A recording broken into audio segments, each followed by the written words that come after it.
तीन दामाद की सास पार्ट 2। अब तक आपने सुना कि कावेरी जी अपनी तीनों बेटियों ईशा, मोहिनी और सुहाना की शादी तीन घर जमाई लड़कों के साथ करवा देती है। उन्हें लगता है कि ये लड़के शायद घर का कामकाज संभाल लेंगे, लेकिन उनके तीनों घर जमाई बहुत आलसी थे। वो नौकरी भी नहीं करते थे और बाहर का काम भी नहीं। कावेरी जी ने अपनी बेटियों से कहा कि वो प्रेगनेंसी का बहाना बनाकर अपने पतियों को सबक सिखाए। अब सुनिए आगे। मम्मी, आपने जैसा कहा था हमने वैसा ही किया, लेकिन देखिए ना, विवेक का हाल तो वैसा का वैसा ही है। घर में ना सुबह का नाश्ता बनता है और ना खाना। नौकरी पर जाने की बात करूं तो खाने को दौड़ते हैं मुझे। हाँ मम्मी, मैंने भी सुमित को कितनी बार कहा कि अगर नौकरी नहीं करनी तो कोई छोटी सी दुकान ही खोल लो। घर का खर्चा कैसे चलेगा? देखो दोपहर के 12 बजने आए और जनाब अभी तक सो रहे हैं। हाँ मम्मी, ईशा और सुहाना ठीक कहती हैं। अविनाश का भी यही हाल है। जब मैंने अपनी प्रेगनेंसी के बारे में कहा तो मुझसे कहने लगा, अरे दूसरी लड़कियां तो 9-9 महीने तक नौकरी करती है, बस डिलीवरी के टाइम छुट्टी लेती है। मोहिनी, तुम भी नौकरी करो। अब मुझे कहाँ नौकरी मिलेगी? मम्मी बताओ अब मैं क्या करूं? हे भगवान, क्या सोचकर घर जमाई दामाद लाई थी मैं कि मेरी बेटियां मेरे पास रहेंगी और खुश रहेंगी, लेकिन इन आलसी दामादों ने तो हमारी जिंदगी को भी प्रॉब्लम में डाल दिया है। मैं तो कहती हूँ मम्मी, हम लोग वापस अपनी जॉब पर जाना शुरू कर देते हैं। बता देते हैं इन लोगों को कि हमने प्रेगनेंसी का बहाना किया है। नहीं नहीं बेटा, ऐसी गलती भी मत करना। अगर तुमने ऐसा किया तो इन तीनों की आदत और खराब हो जाएगी। अरे आज नहीं तो कल कभी तो तुम प्रेग्नेंट होगी, तब वापस यही प्रॉब्लम आएगी। तब क्या करोगी तुम तीनों? हाँ मम्मी, आपकी बात तो बिल्कुल सही है। इन लोगों को तो सुधारना ही पड़ेगा। लेकिन कैसे? अपने बच्चों के आने की खबर सुनकर भी इन लोगों पर कोई असर नहीं हो रहा। पैसे कमाने के लिए घर से बाहर निकलना ही नहीं चाहते ये तीनों। अब मेरे दिमाग में एक प्लान आया है। तुम तीनों चिंता मत करो, उन तीनों को बुलाओ, फिर मैं बात करती हूँ। थोड़ी देर बाद कावेरी जी अपने तीनों दामादों को सामने बुलाकर अपनी बात कहना शुरू करती हैं। अविनाश, सुमित और विवेक, देखो बेटा, मैं ना तुम तीनों से बड़ा प्यार करती हूँ, इसीलिए तो तुम्हें घर जमाई बनाकर रखा है मैंने। अरे मम्मी जी, सीधे सीधे कहिए ना, क्या बात है? प्यार तो हम भी आपको बहुत करते हैं। अरे मम्मी जी, आपकी इज्जत भी बहुत करते हैं।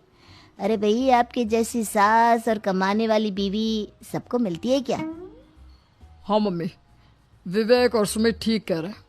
आपकी बेटी से शादी करके मेरी तो जिंदगी ही अच्छी हो गई है। जानती हूँ मैं, और ये भी जानती हूँ कि तुम तीनों अपने अपनी बीवियों से बहुत प्यार करते हो। बेटा, बात ऐसी है कि हमारे कुल गुरु ने कहा है कि प्रेग्नेंट होने के बाद मेरी तीनों बेटियां शुरू के 4 महीने हमारे गांव में जाकर रहेगी, जहां मेरे चाचा जी रहते हैं। अरे लेकिन क्यों मम्मी, गांव में जाकर रहने की क्या जरूरत है इन तीनों को? वो क्या है ना बेटा, हमारे परिवार को एक श्राप है। अगर मेरी बेटियों ने यहाँ पर बच्चा पैदा करने की कोशिश की तो उनके बच्चों को कुछ भी हो सकता है। इसलिए अब से लेकर 4 महीने पूरे होने तक इन्हें गांव वाले घर में रहना पड़ेगा। हाँ तो इसमें प्रॉब्लम क्या है मम्मी जी? हम भी वहाँ जाकर रहेंगे, पिकनिक मनाएंगे।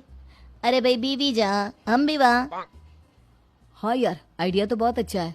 शहर की जिंदगी में रह रहकर परेशान हो चुके हैं, अब कुछ दिन गांव में बिताएंगे। तुम लोग समझने की कोशिश क्यों नहीं करते? तुम में से कोई भी वहां नहीं जा सकता, और मैं यहाँ रहूंगी ना तुम तीनों के साथ। 4 महीने की तो बात है, उसके बाद ये तीनों ही लौट कर आ जाएंगी। ठीक है मम्मी जी, अब हमारे बच्चों का सवाल है तो ये तो करना ही पड़ेगा। कावेरी अपनी तीनों बेटियों को कुछ दिन के लिए घर से बाहर कहीं दूसरे शहर में रहने के लिए भेज देती है। कुछ दिनों के बाद, अरे मम्मी जी, बहुत दिन से पिज्जा नहीं खाया, मंगवाइए ना। क्या बताऊं बेटा, पहले तो बेटियां खर्चा दे देती थी क्योंकि उनकी नौकरी थी, लेकिन अब तो मेरे पास पैसे ही नहीं बचे। थोड़े बहुत पैसे हैं जो बच्चों की डिलीवरी में काम आएंगे। लेकिन मम्मी जी, आपकी बेटियों को वापस आने में तो अभी बहुत वक्त बाकी है। वही सोच सोच कर परेशान हो रही हूँ। सोच रही हूँ कल से दूध भी बंद करवा देती हूँ। अब दूध वाले को देने के लिए पैसे भी तो नहीं है ना। अरे नहीं नहीं मम्मी जी, अगर दूध भी बंद करवा दोगी तो मुझे चाय कहाँ से मिलेगी? और चाय के बिना मैं तो मर ही जाऊंगा। क्या करूं बेटा, इसके अलावा हमारे पास कोई ऑप्शन नहीं है। मेरे पास पैसे ही नहीं बचे। इस तरह कावेरी जी धीरे धीरे अपने तीनों दामादों को पैसे देना बंद कर देती हैं और घर में खाने पीने की चीजें लाना भी बंद कर देती है। अब वो तीनों बुरी तरह से परेशान होने लगे थे और इसलिए एक दिन तीनों प्लान करके घर से बाहर निकलते हैं और बाजार में जाने के बाद यार अच्छा खाना खाए हुए कितने दिन हो गए, पता नहीं कब अच्छा खाना मिलेगा। हमारी बीवियों के जाने के बाद तो हमारी हालत भिखारियों जैसी हो गई है यार। कुछ भी हो, मुझे तो आज पिज्जा खाना ही खाना है। जेब में 1 रुपया नहीं है और पिज्जा खाएगा, कहाँ से आएंगे पैसे? अरे देख वहाँ सामने बोर्ड पर क्या लिखा हुआ है, कंप्यूटर पर काम करने के लिए एक आदमी की आवश्यकता है। भाई मैं तो जा रहा हूँ, काम करूंगा और शाम तक पैसे लाकर आराम से पिज्जा खाऊंगा। जा जा, तुझे कोई काम नहीं देने वाला, हम तो घर जा रहे हैं। चल भाई सुमित। सुमित और अविनाश वहां से चले जाते हैं और विवेक उस कंप्यूटर शॉप पर सारा दिन काम करके 5,000 रुपए कमा कर घर लौट कर आता है और अपने खाने के लिए अच्छी अच्छी चीजें भी लेकर आता है। ये देखकर विवेक और सुमित के दिल में भी कुछ पैसे कमाने की इच्छा जागती है। अरे सुबह सुबह कहाँ चल दिए तुम? मम्मी जी एक बहुत अच्छी जगह मिली है, कंप्यूटर पर काम करने के 5,000 मिले थे कल मुझे। अगर रोज काम करूंगा तो पूरे 40,000 की तनख्वाह। अरे वाह, ये तो बहुत अच्छी बात है दामाद जी, आपको जाना ही चाहिए।